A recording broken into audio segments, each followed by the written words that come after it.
Литиумска рударска треска му се заканува на Балканот. Рудниците за јаглен на територијата на Западен Балкан ќе треба да се затворат.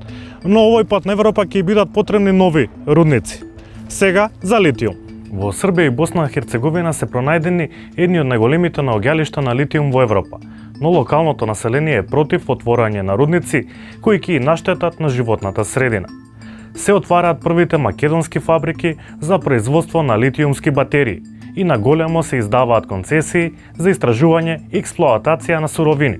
Дали Балканот ќе ја плати цената за зелената транзиција на Европа?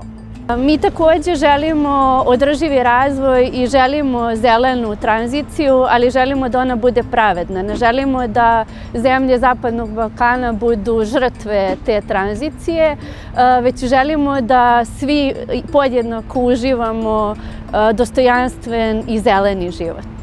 На Европа ќе бидат потребни за 60 пати повеќе количини на литиум за да ја оствари амбициозната агенда до 2050 година. Но прашањето е кој и од каде ќе го копа тој литиум. Најголем дел од рудниците на литиум се во кинеска собственост. Кина е најголем производител на рафиниран литиум во светот. Без замена на технологијата, Европа драстично ќе zostane зад Кина и САД. Želimo da zelena tranzicija bude zaista pravedna, a za to su nam potrebne i reforme ekonomskog sistema.